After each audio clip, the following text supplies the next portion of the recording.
Fabien Oda, bonjour. Jean? Donc on ne dit pas Oda, on dit Oda, on m'a dit. Donc, vous faites partie du SPN, hein, vous êtes animateur, chargé de mission du SPN. C'est on va ça. rappeler un petit peu qu'est-ce que c'est le SPN et quelle importance ça a dans l'écosystème du Grand Poitiers. Alors, le SPN est le réseau des professionnels du numérique qui compte 160 adhérents, qui sont des entreprises prioritairement, principalement, et aussi des startups, sur l'agglomération de Grand Poitiers et également Niort, La Rochelle et Angoulême. Et le but de ce cluster est de fédérer et de créer des actions en commun pour les aider à se développer, notamment par le biais de l'international et de l'innovation. Ok, donc vous êtes partenaire du C2E depuis longue date, je pense, non? Oui. Et il y a un an, donc, vous créiez un petit événement autour de la French Tech. Exactement. Hein, vous voulez vous spécialiser sur l'edutainment, qui est d'ailleurs le sujet de cette année du C2E.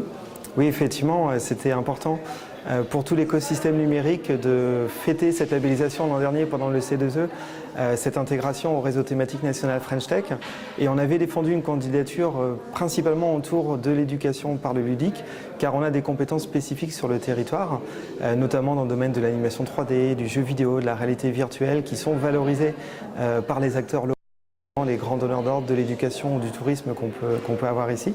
Et donc, c'était intéressant, un an après, d'en faire le thème majeur du C2E pour avoir finalement un débat, une réflexion constante toute la semaine sur l'intérêt de se positionner sur ce marché, sur les pratiques pédagogiques qui fonctionnent, celles qui fonctionnent moins bien, et donner des clés à nos entreprises pour comprendre finalement comment on peut se positionner sur ces marchés-là.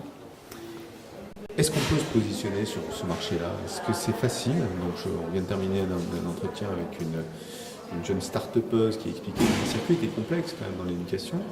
Vous, votre sentiment ou votre retour par rapport aux professionnels qui sont sur le SPN, c'est quoi l'histoire? Est-ce qu'elle est positive ou est-ce qu'il y a des choses à améliorer en France? Alors nous, on a pris volontairement un positionnement edutainment qui permet de servir différents segments d'activité. Et c'est vrai qu'on conseille à nos entreprises d'adresser des produits pas forcément seulement sur le marché de l'éducation au sens scolaire du terme, mais aussi d'aller travailler sur la formation professionnelle, la formation supérieure, le tourisme, la culture, qui sont également des segments d'activité extrêmement importants.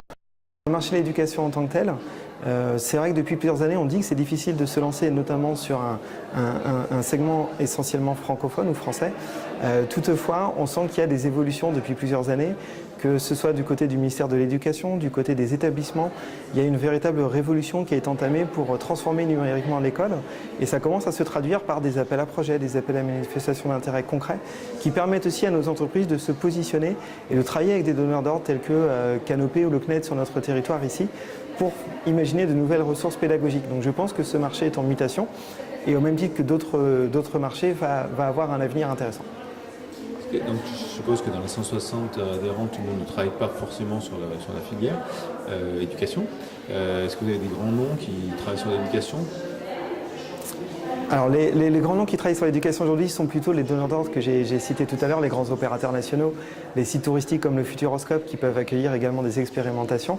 Au niveau des entreprises, on a plutôt aujourd'hui des startups ou des PME que des énormes réussites EdTech nationales. Toutefois, on s'aperçoit qu'on a par exemple des sous-traitants qui travaillent sur des projets extrêmement importants. On a par exemple le Game Audio Factory qui réalise de la sonorisation pour des MOOC. Typiquement qui est sur cette filière-là. On a des startups également qui sont en train de performer sur la formation dans le domaine de l'industrie du futur. Je pense par exemple à ITK ou Solisys qui sont basés en Angoulême dans ce domaine d'activité-là. Voilà, donc on a effectivement quelques structures et quelques réussites intéressantes. On a aussi des studios de jeux vidéo. Je pense à Equilibre Games ou Studio Nix, également basés en Angoulême, qui ont développé soit des serious games, soit des jeux qui permettent d'apprendre autrement, mais pas forcément d'une façon sérieuse, et qui se sont servis finalement de l'edutainment comme d'une piste de diversification par rapport à des jeux vidéo plus traditionnels, qui est un marché extrêmement difficile là aussi à appréhender et à gagner sa vie avec. Il faut beaucoup de fonds en général pour Tout à fait. là-dedans. Donc, au niveau de la dynamique territoriale, donc nous on a eu la chance de visiter un superbe lieu hier, dont j'ai perdu le nom d'ailleurs, Cobalt. C'est vrai qu'on voit que vous mettez le paquet, quoi. Donc vous êtes quand même appuyé, on sent que dans la région, c'est quand même un enjeu important. Ah oui, complètement.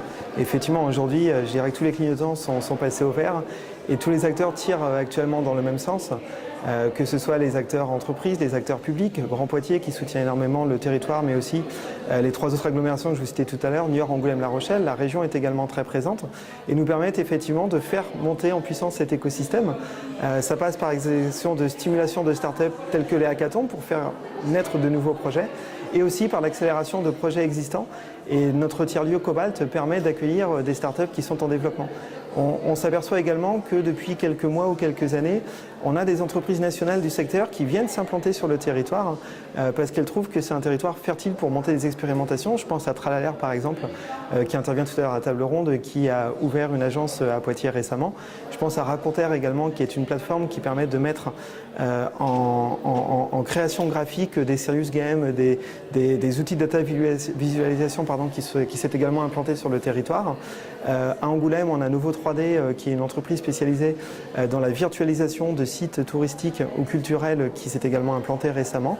Et donc voilà, on a aussi aujourd'hui des entreprises nationales qui déménagent ou qui créent une seconde implantation ou une nouvelle implantation sur le territoire parce qu'il est particulièrement dynamique. Le fait de faire du bruit autour du sujet sur Poitiers, on sait que c'est quand même une ville universitaire où il y a beaucoup d'étudiants. Est-ce que l'objectif aussi n'est pas d'attirer des nouvelles vocations vers ce sujet ?